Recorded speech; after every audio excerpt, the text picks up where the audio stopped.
Hola, hola, bienvenidos una vez más a Isma.doc, al último video del año. Un video que creo que va a ser muy divertido, al menos espero que sea muy divertido para mí grabarlo y espero que sea al menos informativo para ustedes escucharlo y verlo, porque vamos a hablar, como ya lo vieron seguramente en el título del video, vamos a hablar de mi muy personal Top 10 lecturas de este año. Y este tipo de videos que son muy populares y que de hecho a mí me gusta mucho verlos, que algunas personas, independientemente de su contexto, les parecen un poquito insulsos, les parecen un poquito faltos de creatividad y hasta cierto punto podría decir que sí es cierto, pero yo creo que sí tienen una utilidad muy específica con respecto del tipo de contenido que consumimos nosotros, con respecto de quién lo produce. Es decir, cuando yo decido ver a un productor de contenido en YouTube, específicamente a alguien que habla de libros, pues espero que las personas con las que yo finalmente encuentre una afinidad me sirvan a mí para pues, tomar mis propias decisiones sobre mis lecturas. Muchas de las lecturas que he hecho durante los últimos 3 años, desde que tengo como muy clara conciencia de ser alguien que ve mucho contenido de libros en YouTube, y por eso hice este canal. Justamente quienes se han convertido en mis youtubers de libros favoritos son las personas que, si bien no tienen exactamente los mismos gustos que yo, son personas en cuyos gustos y en cuyos ámbitos de discusión yo encuentro una afinidad importante. No que pienso, como ya dije, no piensan exactamente lo mismo que yo, pero las cosas que dicen me ayudan a decir, bueno, si yo sé que esta persona a la que yo sigo, que normalmente piensa este tipo de cosas, piensa esto sobre este libro, pues entonces puede ser un libro que a mí me interese o que a mí no me interese. Entonces, en este caso, hacer un video de Top 10 donde yo les digo algunas de mis lecturas favoritas, pues les ayuda a saber ustedes, entonces este es el tipo de libros que le gusta a esta persona que hace videos en YouTube y por lo tanto puedo tomar decisiones con respecto de lo que él recomienda. Si él recomienda algo y yo sé que es algo que a mí me gusta, pues quiere decir que quizá otras de sus recomendaciones también me sirvan a mí. Y no se los digo para que lo tomen en cuenta para mí en particular, nada más, sino que lo tomen en cuenta para cualquier tipo de contenido que busquen en YouTube. Y entonces, aquí está mi top 10 de lecturas 2022. No son lecturas de este año, sino son lecturas de cualquier año, de cualquier tipo. Simplemente son las lecturas que yo hice en estos 365 últimos días. Poquito menos, porque todavía no se acaba el año. Antes de decir los 10 que más me gustaron, voy a mencionar solamente 2 lecturas que se quedaron en los finalistas, que no quedaron en el mero top 10. Que son Santo, Novelucha Libre. Aquí tengo mi lápiz intelectual para hacerlo claramente y mis notas. Santo, Novelucha Libre, de la que cuando hice el video sobre mis lecturas de octubre, dije que era la que más me gustaba y me siguió gustando mucho, pero una vez que empecé a como divagar en mi propia cabeza sobre la lectura que hice de la novela, no la recordaba tanto como que, no la recordaba con tanto aprecio como quizás sí estaba recordando en ese momento otro libro del que hablaré más adelante, y simplemente dije, pues no, creo que no hizo un impacto tan grande en mi experiencia lectora como los otros 10 libros que hice aquí, pero pues poquito abajo, o sea, podría haber hecho un top 12 y habría entrado, pero como solo son 10, pues tuve que elegir uno y dejarlo afuera. Y el otro fue El Huésped de Guadalupe Nettel, que es quizá el texto más famoso de Guadalupe Nettel, y yo tuve mi personal, no diría reto, porque no es que me haya retado a hacerlo, pero sí un interés personal en leer la mayor parte de la obra de Guadalupe Nettel, y solo me faltan 2 libros de ella para leer. Y El Huésped es quizá el más famoso de ella y me gustó mucho, pero quizás es el que menos me ha gustado de Guadalupe Nettel en las lecturas que he hecho de su obra. Hay muchas cosas que admirarle, por supuesto, a la autora en general y en todos sus otros libros, pero en este libro en particular, que es de sus libros más antiguos, no me pareció tan impactante como otras de sus lecturas. Esas son mis 2 lecturas que quedaron como finalistas. Vayan a ver mi lista de lecturas en Instagram. Ahí está, hay una serie de historias destacadas donde pueden ver todos los libros que estuve leyendo a lo largo del año y en el orden en el que los iba leyendo, para que vean cuáles son los otros libros que estuve leyendo y que quizá no están mencionados aquí. Y ahora sí vamos directamente al top 10. No quiero hacer esto demasiado largo por libro, porque si no aquí nos vamos a llevar muchísimo, pero empezamos de una buena vez. Bien. Puesto número 10, el primero que entra al top de este año 2022 de mi humilde persona, En las montañas de la locura, de H.P. Lovecraft. Y ese fue justamente el libro que dije, creo que me impactó más, creo que se quedó más en mi memoria, y no solamente el hecho de que lo recuerde más, un ejercicio de mnemotecnia, simplemente es que cuando pensaba en las lecturas de octubre y las cosas que estuve reflexionando en ese mes a partir de los libros que leí. Creo que el que más regresaba con frecuencia era En las montañas de la locura, incluso más que Santa Novelucha Libre, que también me gustó muchísimo, por supuesto. Incluso en ese momento yo dije que me gustaba más, pero creo que ahora rememorando un poco En las montañas de la locura, y sobre todo para mí, en mis personales intereses, el gran impacto y la gran importancia que tiene este texto en contraste con el resto de la obra de Lovecraft, específicamente para la ciencia ficción, y cómo este cuento se siente más como ciencia ficción que como terror o como fantasía, que de hecho yo terror y fantasía las pongo en el mismo gabinete. Simplemente el terror es fantasía terrorífica y el resto de la fantasía no da tanto miedo, pero finalmente son lo mismo. El resto de la obra de Lovecraft está más hacia la fantasía, tiene siempre elementos de ciencia ficción, pero sobre todo está mucho a lo místico, a lo espiritual, a lo incomprensible. Y aunque en las montañas de la locura va por ahí también, la manera en que, sin ser propiamente un texto de ciencia ficción, recupera lo que la ciencia ficción había hecho antes de él y lo que después todo el siglo XX después de Lovecraft va a tomar de Lovecraft, y específicamente en las montañas de la locura, que es uno de sus textos más prolíficos en cuanto a su influencia en otros escritores. Pues sin duda es un texto muy muy importante, y poder verlo por fin en la lectura misma, y que es una lectura muy interesante por sí misma. No diría que es algo muy apasionante de leer, pero si a alguien le interesa encontrar las conexiones entre la historia y la literatura, los libros que se vuelven canónicos, aunque sean buenos o sean malos, pero ver cómo ese libro que se volvió canónico, que se volvió importante, se conecta con las cosas a las que dio lugar más adelante, para mí resulta fascinante. Y haber leído En las montañas de la locura es justamente eso. Y a pesar de, bueno, no a pesar, sino además de todo eso, la lectura por sí misma, siendo un libro tan corto, es bastante interesante. La prosa de Lovecraft no es para todos, pero si uno disfruta la verbalidad y la manera de encontrar 10,000 palabras para decir algo que pudo haber dicho con 10 de Lovecraft, más como algo positivo que como algo negativo, se lo recomiendo amplísimamente. Entonces, en mi número 10 está En las montañas de la locura, At the Mountains of Madness, de Howard Phillips Lovecraft. Habría que decir, entre paréntesis, que por lo menos hasta el número 5, es decir, del 10 al 5, todos están prácticamente empatados. Ponerlos en orden responde simplemente a la necesidad de tener que ponerlos en orden, pero bien podrían estar uno encima de otro. Quizá podría decir que algunos me gustaron más que otros, y por eso los puse pues en números más arriba, pero más o menos están empatados así por milésimas de punto, unos arriba de otros. A partir del 4 ya se pone más intensa la cosa, y ya en su momento llegaremos a eso, pero por lo pronto les digo que el número 9, que bien puede haber sido el 10 o el 5, no importa, el número 9 fue Pétalos, de Guadalupe Nettel. Pétalos y otras historias incómodas, de Guadalupe Nettel, que estuvo mencionada en los finalistas. Porque también, qué maravilla, este caso es el único libro de cuentos que entró al top 10. No leí mucho cuento este 2022, leí casi exclusivamente novela, y sin embargo a mí me gustan mucho los cuentos y aprecio, creo que en general, más la brevedad que la longitud, a pesar de que leo librotes y también me gusta mucho leer librotes. Aprecio mucho la brevedad y aprecio mucho el impacto que puede tener una historia breve, precisamente a pesar de esa brevedad, y en muchos casos también en función de esa brevedad. Esa brevedad es lo que los hace ser, en muchos casos, más impactantes que las 800 páginas de una novela, que también pueden ser impactantes, pero si un texto puede lograrlo en 20 y no en 800, a mí eso siempre me parece algo verdaderamente valioso. Y Pétalos es un texto por sí mismo, el libro completo, que son como 6 o 7 cuentos, muy muy pequeñitos, son 100 y tantitas páginas más. Cada uno de los cuentos, el más largo es como de 20 páginas y los más cortitos son de 4 o 5 páginas. Verdaderamente cumple su promesa de ser historias incómodas, porque si bien no son enteramente y completamente grotescas, vomitivas, en ningún momento llega, al menos para mi caso, a hacer eso. Sí habla de los tabúes. Los personajes son personajes que reconocen en sí mismos aspectos que para la realidad serían tabú, y que en algunos de los casos para los personajes mismos también son tabú, pero en otros casos, y quizás son los cuentos que más me gustaron, los personajes viven ese tabú de la manera más normal del mundo. Reconocen que si dijeran o hicieran ciertas cosas delante del público o delante de una cierta persona en particular, pues los verían feo, pero en general ellos asumen esta característica que otras personas, que la sociedad en la que vivimos vería como tabú.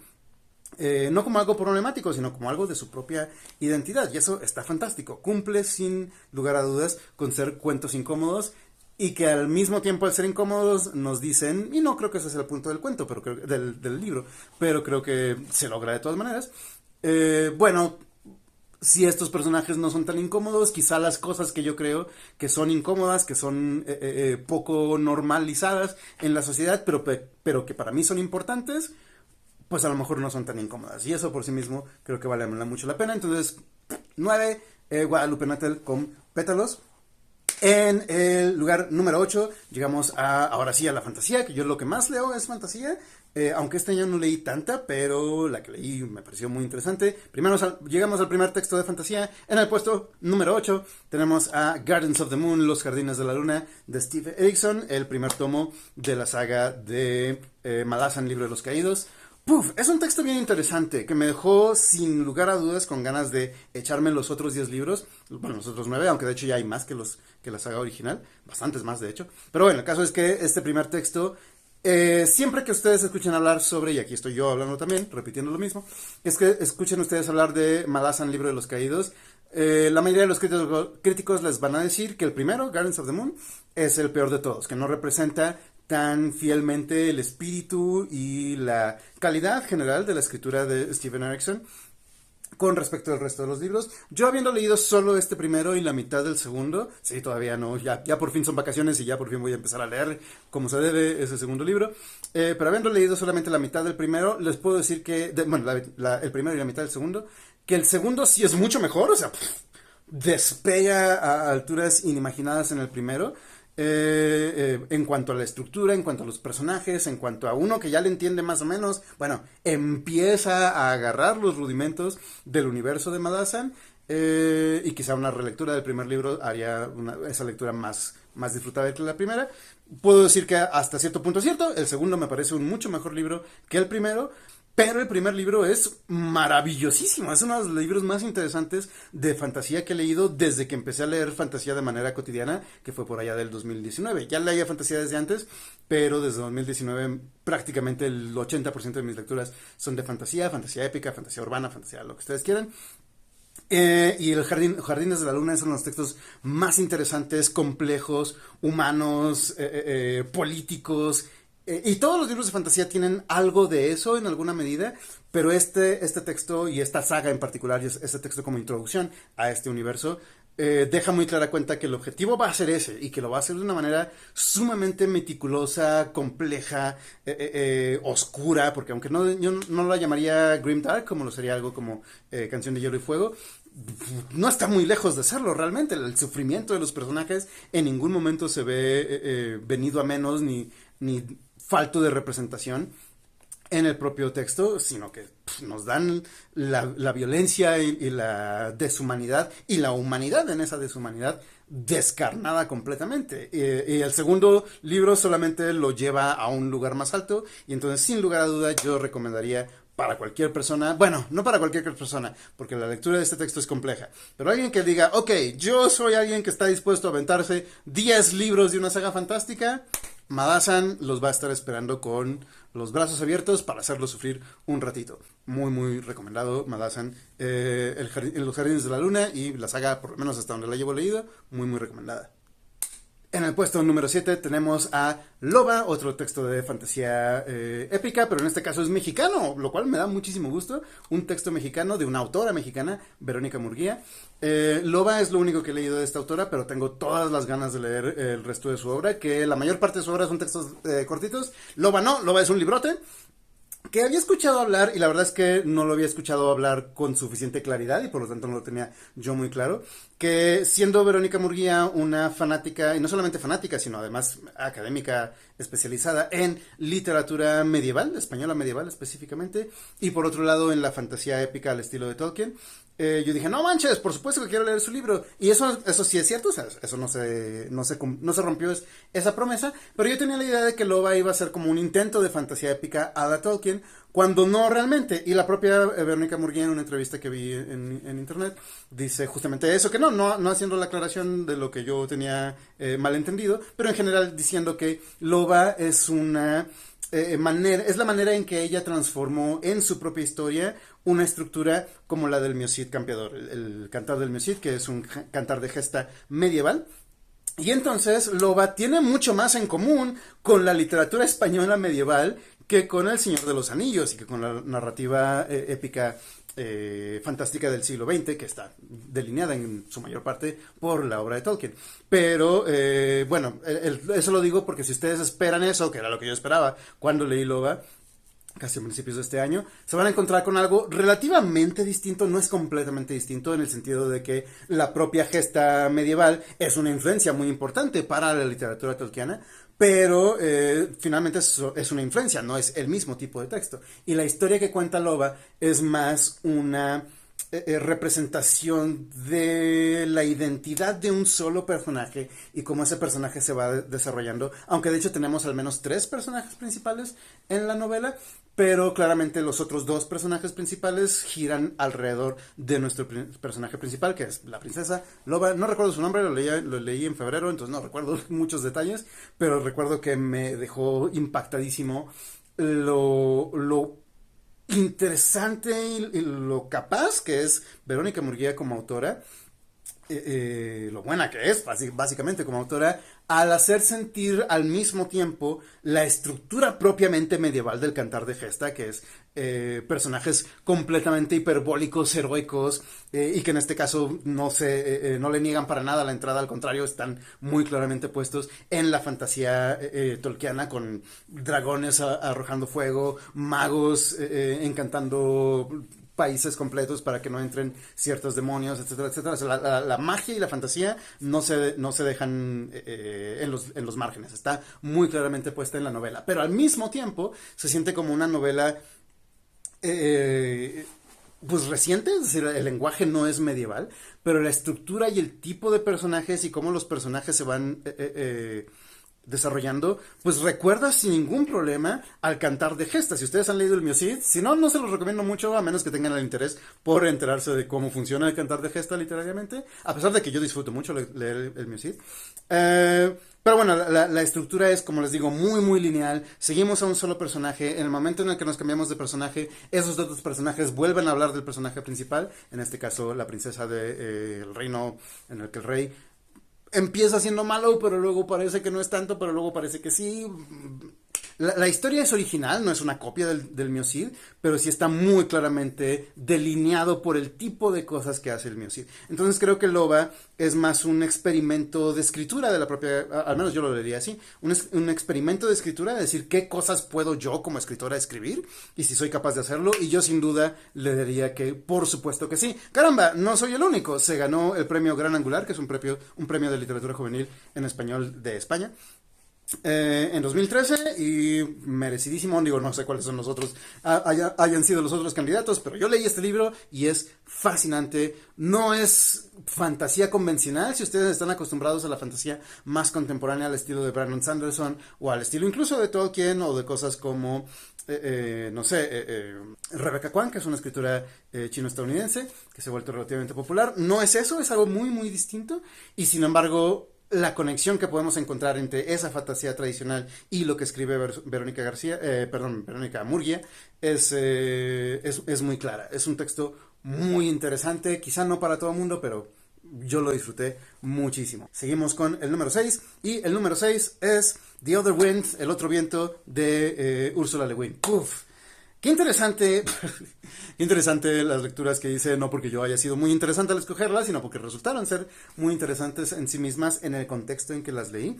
Específicamente El Otro Viento de Ursula Le Guin es el último de 6 libros de la saga de Terramar, que ya desde el año pasado yo había dejado claro. Todavía no tenía mi canal de YouTube, entonces quizá muchos de ustedes no sepan, pero si siguen mi cuenta de Instagram, desde el año pasado ya tenía yo leyendo con mucha ambición y con mucha expectativa toda la obra de Terramar, de Ursula Le Guin, y me parece actualmente una de mis sagas y narrativas fantásticas más entrañables y que más cercanas están a mi corazón, definitivamente. Este año solo me quedó leer el último de los libros, y decía que era interesante porque este texto, a pesar de que está en el top 10 y que lo disfruté muchísimo, sobre todo después de leerlo, no tanto leyéndolo, sino la reflexión que uno puede hacer después de la lectura es una reflexión muy, muy interesante, y no porque sea mía, sino porque es la reflexión a la que el texto invita. El sexto libro es quizá el menos interesante de todos los libros de Terramar. No es cierto, el quinto es el que menos me gustó, que es una colección de cuentos no tan cortos, son novelas de unas 100 páginas cada uno, y son como 4 novelas en el libro. Historias cortas que se encuentran en el tomo número 5, literalmente historias de Terramar. Ese quizás es el menos interesante, no por eso un mal texto, para nada, al contrario. Pero el otro viento es, en segundo lugar, el de menos interés sería ese. Me gustan más los primeros 4 textos, los primeros 4 son maravillosos. Y el otro viento lo único que hace es prácticamente poner en orden todas las cosas que no quedaban claras al final del cuarto texto, porque la historia termina en el cuarto, luego tenemos un intermedio con el quinto texto, y todos los textos anteriores del cuarto para atrás me parecen más interesantes que este sexto libro, porque este sexto libro se siente más burocrático que otra cosa, pero a pesar de ser burocrático en el hecho de que solo le interesa pues ponerle un muñito final y decir, bueno, lo que estaba pasando aquí era esto, lo que estaba pasando por acá era esto otro, y lo que tenemos que hacer para que todo quede bien ya y todo sea no color de rosa, porque las cosas no quedan color de rosa, pero para que el orden sea devuelto al universo en el que vivimos, lo que tenemos que hacer es esto y lo hacemos. Fin de la historia. Y sin embargo, todo eso, que no estoy diciendo en voz alta, justamente toda la reflexión, todo lo que significa el mundo y las reglas que rigen al mundo de Terramar, y cómo esas reglas son rotas y luego vueltas a poner en práctica al final de la historia, es una reflexión muy esotérica y metafísica alrededor del concepto de la muerte. Ese es el tema, principalmente de este sexto libro, pero de toda la saga en realidad, que es qué significa morir para las personas que mueren, por supuesto, y qué significa la muerte para las personas que siguen vivas, qué significa que unas personas sigan aquí y hayan estado cerca de la muerte, o haya personas en el mundo fantástico de Terramar que hayan muerto pero que hayan regresado a la vida, y sin embargo esa muerte que tuvieron no fue una muerte completa. Y la reflexión alrededor de todo eso, a pesar de que es un texto, este sexto libro realmente no tanto, pero la saga en general se entiende como una saga para niños. Yo no diría eso tampoco, pero bueno, el texto nunca dice que sea para una cosa y para la otra. Empieza siendo relativamente infantil y se va poniendo un poco más compleja, a pesar de que no es como Harry Potter, de que va avanzando la edad de los personajes. Son historias relativamente independientes las unas de las otras en cuanto a las novelas.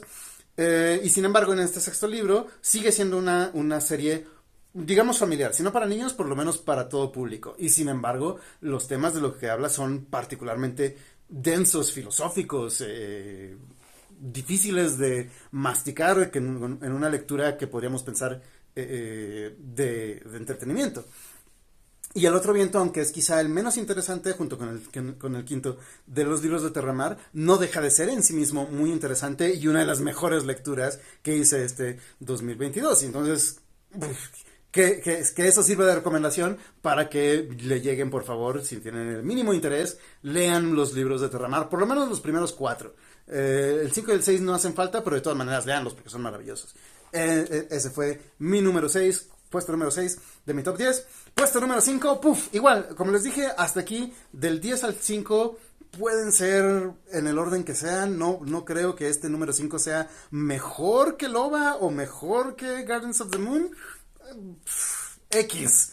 The Hitchhiker's Guide to the Galaxy, el primer libro que leí en el año, el libro número 1 del año, en cuanto al orden en que los leí. ¡Qué cosa más maravillosa! Es un relato de ciencia ficción, pero es una parodia de la ciencia ficción, y al mismo tiempo es una parodia de la sociedad inglesa a través de la ciencia ficción, y es una comedia de risa loca, página tras página. La mejor recomendación que les podría yo hacer para leer The Hitchhiker's Guide to the Galaxy, que en este caso no es la primera vez que lo leía, yo ya lo había leído por allá del 2015 más o menos, pero no lo leí, sino que lo audio leí en uno de los mejores audiolibros que he escuchado en toda mi vida. Pero como dije, y yo para nada, porque hay gente que sí, yo para nada desestimo la audiolectura. Leer un audiolibro, leer, es exactamente igual de válido. No es lo mismo, pero es exactamente igual de válido que leer físicamente con tus ojitos sobre el papel. Y yo dije, pues bueno, ya tiene mucho tiempo que lo leí, me compré la colección completa de las 5 novelas, voy a leerlas desde el principio. Entonces es una experiencia bastante distinta leerla tú con tus propios ojitos, con tu propia voz, con tu propia inflexión, que lo que en este caso hizo Stephen Fry, que es un actorazo inglés fantástico, con la narración de The Hitchhiker's Guide to the Galaxy, la guía del autoestopista intergaláctico, es el nombre que tiene en español. Todas las novelas, por lo menos las primeras 3, no he visto las demás, pero creo que sí están. Todas las novelas están dobladas. Traducidas al español, pueden buscarlas sin ningún problema. Pero mi recomendación es que si leen el primero y les gusta un montón y no tienen necesariamente la intención de leerse toda la saga, quédense con el primero. Yo he leído el 2 y el 3 todavía, me faltan los otros dos. No son realmente una saga, sí son continuación. El 2 es continuación del 1 y el 3 es continuación del 2, pero realmente no hay una historia épica, magnífica que estén contando entre cada uno. Realmente son historias completamente independientes la una de la otra, a pesar de que pues sí son los mismos personajes, pero no hay algo que, no hay un motivo que hile a todos los libros. Y el tercer libro termina de manera bastante concluyente, y por lo que entiendo el cuarto libro, a pesar de que los personajes vuelven a aparecer, es una historia relativamente distinta. Yo les diría que se queden con el 1, porque la verdad es que el 2 y el 3, aunque son igual de buenos en cuanto a la técnica narrativa de Douglas Adams, que es el autor, definitivamente en cuanto al el logro humorístico del texto, no está pero ni cerquita de llegarle al primer libro. Y el primer libro es maravillosísimo. Las primeras 30 páginas del libro, que tampoco es larguísimo, serán unas 200 páginas del libro. Las primeras 30, 40 páginas del libro son oro hecho páginas de literatura. Luego el medio del libro no es tan bueno como el principio, pero mantiene la atención, además de que el humor de Douglas Adams se mantiene constantemente tanto en el narrador como en los personajes. El narrador es maravilloso. Y luego el final del libro, las últimas 30 también, 30, 40 páginas del libro, son una gozada. Y no tanto por la historia, sino de nuevo por el humor, por la crítica, tanto social como mediática, específicamente de la ciencia ficción, que está construyendo Douglas Adams. Es arte. Perdónenme la desfachatez, pero es maravillosísima. Lean The Hitchhiker's Guide to the Galaxy. Y si no tienen interés por lo demás, si no quieren, no tienen la ambición de simplemente comerse todo lo que hay que leerse de literatura, no hace falta leer el resto. Yo sí voy a leerlos porque yo sí soy esa persona. Yo sí quiero comérmelo todo. Sí quiero tener como una visión muy comprensiva de la obra de Douglas Adams, pero lo que sé es que no se va a poner mejor. Pero bueno, de todas maneras, a pesar de que el segundo y el tercero no son tan buenos como el primero, no son malos libros, de todas maneras. Los disfruto muchísimo y espero por lo menos poder decir eso de los siguientes textos. Por lo pronto, si leen uno solo, léanse The Hitchhiker's Guide to the Galaxy. La guía del autoestopista intergaláctico es una gozada de texto. Bien, como les dije, hasta aquí los del número 10 al 5, perdón, son relativamente iguales en cuanto a su posición, pero ya de estos 4 siguientes libros son verdaderamente libros que no me van a dejar descansar mi mente por muchos años, porque se han quedado sin pagar renta en mi mente y en mi corazoncito, y yo no me quejo al respecto para nada. El primer texto de y que es la primera lectura, digamos, no convencional de lo que uno pensaría que estaría en un top 10 de libros de literatura, es Persepolis de Marjane Satrapi. No sé cómo se pronuncia eso, no sé si es Marjane o Marjane. Me imagino que es Marjane porque la chica es de habla francesa, a pesar de que ella es de origen iraní. Y el texto habla sobre su vida, es básicamente una autobiografía convertida en novela gráfica. Y la propia Marjane dice que el texto no es así tal cual su vida, a pesar de que es ella, o sea, es Margie la que está en el texto desde niña hasta adulta temprana. Me parece que termina con ella de unos 20 años más o menos, y empieza desde niñita. Y el texto se lee rápido, es decir, es una lectura larga, pero como es una novela gráfica, pues no son páginas y páginas de texto, sino que nos pide que nos pongamos a contemplar los dibujos, qué significa el trazo, a pesar de que el arte es relativamente simplista, es muy efectivo en lograr tanto la crítica social al régimen iraní de la guerra, que en este momento no recuerdo los nombres técnicos del periodo histórico del que habla Marjane, pero pues es muy claramente una visión pesimista, en el sentido de que dices, pues eso no se va a arreglar nunca, acaba de pasar el Mundial de Qatar y tenemos terror historias terribles sobre el estado de cosas de los regímenes políticos y las maneras de hacer política en esa región del mundo, y no quiero aquí hacer ningún tipo de juicio al respecto, solo decir que pues ahí están, no ha cambiado muchísimo el panorama, y ese es el panorama que nos presenta Marjane Satrapi en esta obra, Persepolis, que de la que seguramente han escuchado hablar sobre su adaptación cinematográfica. Yo no he visto y no sé por qué, tengo que corregir eso tarde o temprano. Y al mismo tiempo es una obra profundamente humorística. La crítica se hace a través del humor. No es un humor al estilo de Douglas Adams en el autoestopista intergaláctico. No es humor jaja, es humor raro, como diría el TikTok. Pero es humor. O sea, y Marjane está buscando hacerte reír. Ya sea por el tipo de comparaciones que hace, de pronto comparando a la con Marx, ella leyendo a Marx en sus años mocitos. Pero creyendo en la estructura religiosa de su país.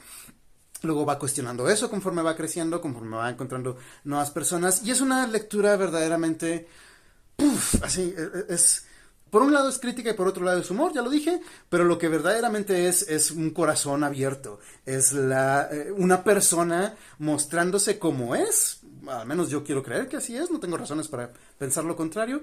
Y en ese mostrarse como es, también muestra su entorno, muestra su vida, muestra la diferencia entre vivir en Irán y luego irse a vivir a Europa, a Francia y a otros lugares en los que estuvo, sin asumir necesariamente que Europa es mejor que Medio Oriente, a pesar de la propia Marjane en el texto dice, pues sí es mejor, mi vida es más fácil, pero no quiere decir que sea un lugar maravilloso, utópico en comparación con Irán. Y además hay un momento en el que ella no está segura de si quiere seguir en Europa y quiera regresar a su vida natal, a su ambiente natal. Y entonces, como les digo, no es una novela, no es una historia en el sentido clásico, es más autobiográfica. Y en esa ser autobiográfica, siendo la propia Marjane quien lo escribe, pues no tiene un final, no hay un arco narrativo que termine con la última página, sino que es simplemente, bueno, aquí está un cacho de mi vida, ahí les va. Considérenlo, y yo los invito amplísimamente a considerar Persepolis. Está traducida al español, yo la leí traducida al inglés porque me la encontré muy barata en una librería, entonces no lo dudé, pero perfectamente la pueden leer en español porque el texto original es en francés. Entonces, leanla ya sea en francés, en inglés, en el idioma que ustedes quieran, pero lean por favor Persepolis de Marjane Satrapi, porque es una de las cosas más maravillosas que he leído, no solo este año, sino en toda mi vida. Lean, por favor, Persepolis. Número 3, que igual del 4 al 3 es difícil, del 4 al 1 es difícil decidir cuál es mejor el uno que el otro. El 1 sí tiene su lugar especial, ya les diré. Pero bueno, en este número 3 tenemos a Paradise de Fernanda Melchor, que es algo completamente distinto a Persepolis de Marjane Satrapi, pero es muy similar, de hecho, en ciertas intenciones artísticas. En este caso, aunque Fernanda Melchor no está reflejando su vida, como quizás sí lo haya sido en el caso de Temporada de Huracanes, que fue mi libro favorito del año pasado. Es Temporada de Huracanes, que es un texto maravillosísimo, y Paradise no es menos maravilloso, pero como es un poquito más centrado, más aterrizado en una sola situación y en un solo lugar, con unas muy pocas personas, quizás se siente menos grandilocuente que Temporada de Huracanes, pero es igualmente bien escrito, es completamente desaforado en cuanto al uso del lenguaje, no se queda con los pelos en la lengua, la dinámica de la narración, porque es un texto muy corto, es así vertiginosa, pero en ningún momento ese vértigo se convierte en náusea, sino que puede uno seguir perfectamente cada uno de los pasos de la narración, y la historia en sí misma es desgarradora, es un retrato de la violencia en México, pero no de la violencia dada que conocemos todos y que no tiene nada de bueno, por supuesto, no es más legítima por ser más cotidiana, pero no se refiere a la violencia del narcotráfico, aunque el narcotráfico está presente en la historia, o a la violencia de la guerra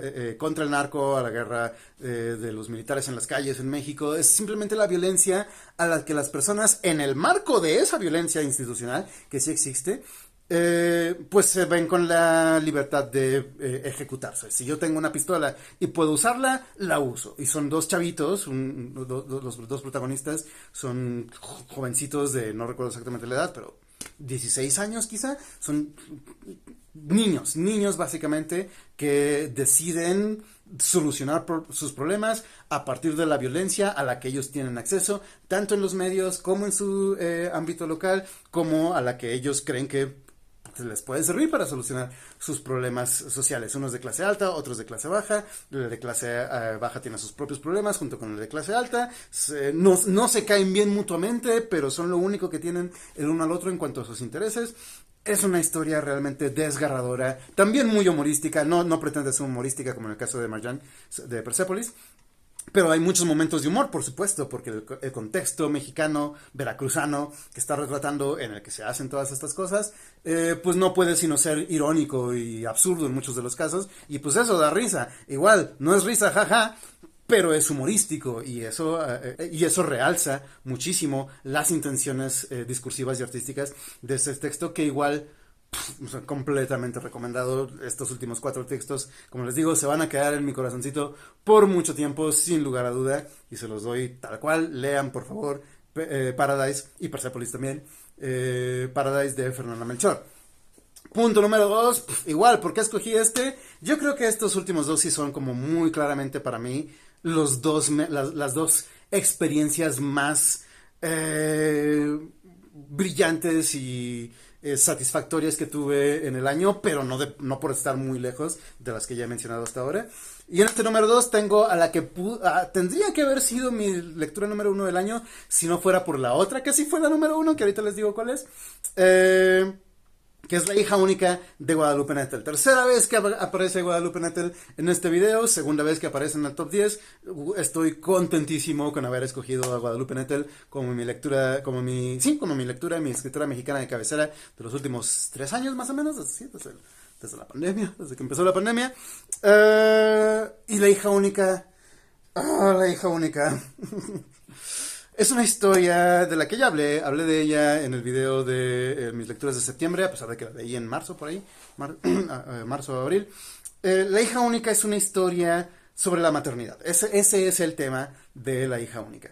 Y está contada desde el punto de vista de una sola persona. Podríamos decir que esa una persona es la protagonista, pero realmente tenemos 3 historias importantes. Una es la de la protagonista, otra es la vecina de la protagonista y otra es una amiga de la protagonista. Entonces vamos siguiendo la historia desde un solo punto de vista, pero son realmente 3 historias importantes. Y las 3 historias son historias sobre la maternidad y qué significa ser madre. A pesar de que nuestra narradora no es madre y no tiene la menor intención de ser madre, pero vive muy cerca de las otras 2 maternidades. Su vecina, que es una mujer de clase más bien baja, media baja, con pocas oportunidades de desarrollo social, y su amiga, que es de clase más bien media alta, pero que su maternidad se ve fuertemente impactada por el mal congénito que su bebé tenía desde la gestación. Y entonces las reflexiones que tiene la protagonista, las reflexiones que tienen estas otras 2 personas mientras la protagonista habla con ellas, y luego la relación que tiene la protagonista con su madre, que también pues obviamente está ahí el tema de la maternidad, no de quién es madre, sino de quién es hija, o quienes somos hijos, por supuesto. Y todas esas reflexiones incómodas, como les gusta hacerla a Guadalupe Nettel, o sea, poniéndonos incómodos, haciéndonos ver que nuestras percepciones sobre lo que es lo correcto, lo que es lo políticamente correcto con respecto a la sociedad y qué significa ser madre y qué es ser una buena madre, pues está completamente sin fundamento. Realmente ser madre es lo que cada madre puede ser en el contexto en el que vive, y en ese contexto puede haber cosas terribles y desesperanzadoras. Y es un libro también súper corto, es muy muy cortito. Si llega a 200 páginas el libro, ya es mucho. Pero en esas menos de 200 páginas hace una serie de reflexiones y de experimentos de filosofía sobre la maternidad que me dejan a mí en el suelo, sinceramente. Y además la historia por sí misma, que tiene un final relativamente amable, no es el mejor final del mundo, pero el final es amable. Uno dice, pues bueno, bueno, está bien. Es lo mejor que pudo haber pasado dadas las circunstancias. Es igualmente desgarrador. No, no diría que es desesperanzador, pero sí es muy realista. Es un texto que no, igual que Fernanda Melchor, a pesar de que no es tan lépero como es Fernanda Melchor, lo cual, pues, cada quien su estilo, no se queda con los pelos en la boca, en la lengua, y nos dice las cosas que nos tiene que decir para hacernos sentir incómodos, para hacernos reflexionar sobre lo que está hablando el texto y para, pues, darnos el texto que Guadalupe quiso darnos en La hija única. Y pues de nuevo, ¿qué más les puedo decir? Lean a Guadalupe Nettel. Y si leen una sola cosa de Guadalupe Nettel, lean La hija única. Todavía me falta leer Después del invierno, que es su novela más larga. Estoy ansiosísimo por leerla, será sin duda una de mis lecturas del 2023. A ver si es mejor. Si es mejor, qué maravilla. Si no, no pasa nada. Guadalupe Nettel no creo que me decepcione. Y aún así, de todas maneras, La hija única no tiene que darme nada más esta autora. Ya me ha dado unas lecturas más impactantes de, igual, no solamente de este año, sino de mi carrera como lector de novelas. Bien, el número uno, la razón por la cual, por cierto, la razón por la cual este video se llama Top 10 lecturas y no Top 10 libros, es específicamente por este número uno, porque este número uno es una lectura, pero no es propiamente un libro.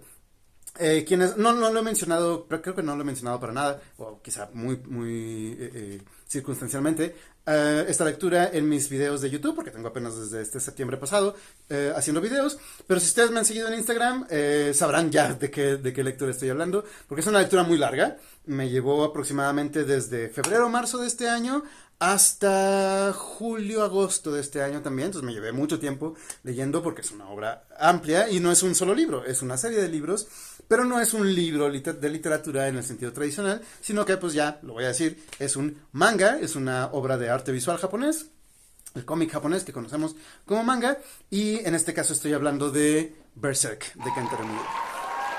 Berserk de Kentaro Miura es una de las obras más impactantes que he hecho en toda mi vida. Y sé que eso ya lo dije hasta cierto punto con las obras anteriores, con los otros libros de los que he hablado hasta ahora. Y es cierto, eso no deja de ser cierto.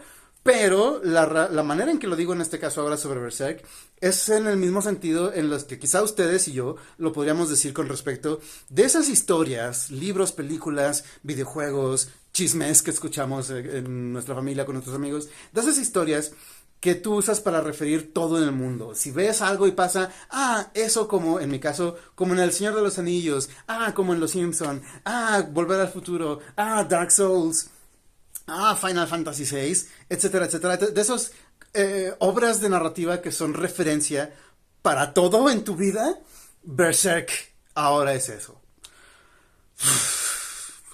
Berserk es una obra principalmente sobre personajes. No es una obra de fantasía, lo que llamaríamos fantasía oscura o fantasía hardcore, en cuanto a que es muy ruda y violenta y descarnada. Pero no es una obra de alta fantasía en el mismo sentido de lo que sería algo como El Señor de los Anillos o La Rueda del Tiempo. El mundo de Berserk apenas si se dibuja bien. Sabemos algunas reglas y conforme va avanzando, mucho después del número uno, conforme va avanzando la historia, nos vamos enterando de cómo funciona el mundo de Berserk. Y yo la razón por la cual a mí me gusta mucho la fantasía es justamente por eso, por descubrir la naturaleza de estos mundos fantásticos. Eso es quizá mi razón número uno para leer fantasía. No es la razón número uno por la cual me gustan los textos de fantasía que me gustan, finalmente, pero la razón por la cual me veo atraído a una obra, a una saga de fantasía, es por el mundo. Berserk no es eso. A Berserk realmente no le importa mucho la naturaleza del mundo, aunque como les digo, conforme va avanzando la historia, va rellenando sus espacios. A Berserk le interesan sus personajes, y le interesan muy específicamente sus tres personajes centrales, que son Guts, Casca y Griffith. Griffith realmente, bueno, ya lo saben si leen hasta el número 3 de la obra, del manga completo, que todavía no termina de publicarse. ¿Por qué?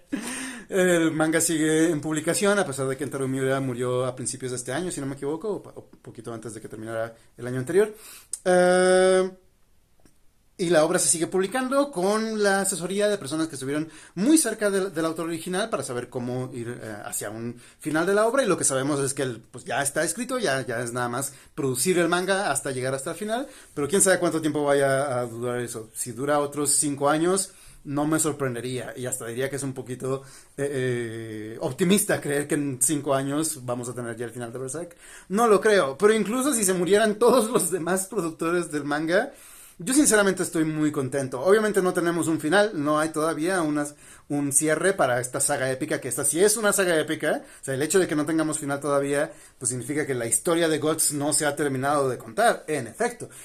Sin embargo, el desarrollo por el que han pasado los personajes, específicamente nuestro protagonista, Guts, el Gustavo para los cuates, para los fans, ha sido tan gradual, tan fácil de ver, tan entrañable, tan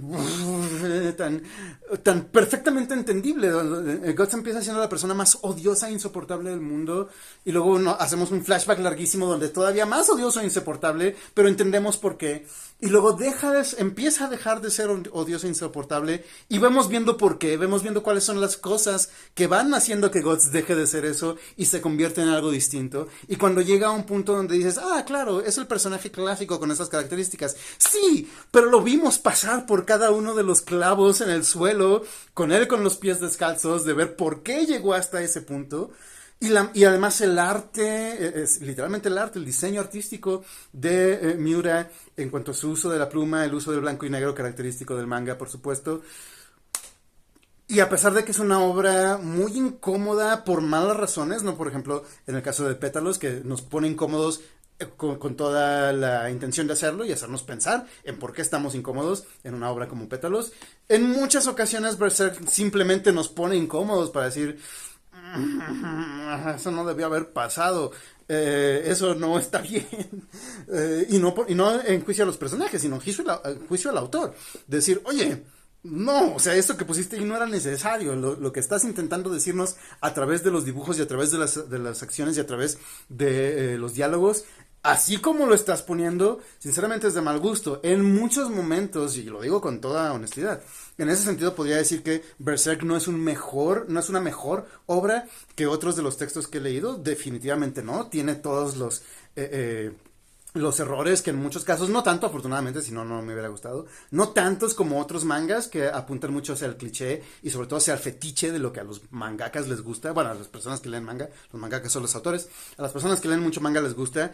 Kentaro Miura no se tienta la mano, no se limita la mano para darle fanservice, para complacer los gustos de los que leen mucho manga, de que les gusta mucho la cultura del manga y del anime. Yo no soy uno de ellos y en muchos casos creo que sí, Berserk hace cosas que yo sinceramente preferiría que no hiciera.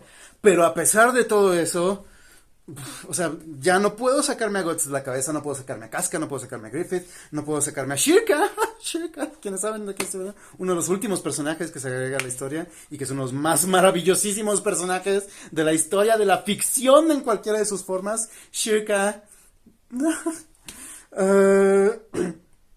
No puedo no darle a Berserk el número 1 porque se ha vuelto una parte fundamental de cómo entiendo mi vida en general. No pensé que eso fuera a pasar otra vez en mi vida, no pensé que en algún momento fuera a encontrarme con algo que me tocara tan profundamente como lo hizo en su momento El Señor de los Anillos, como lo hizo en su momento Los Simpson, como lo hizo en su momento Super Mario RPG de Super Nintendo. Berserk está ahí, Berserk. ¡Ah! Qué bonito es vivir en un mundo en el que te puedes encontrar ese tipo de experiencias y luego compartirlas con ustedes aquí en video.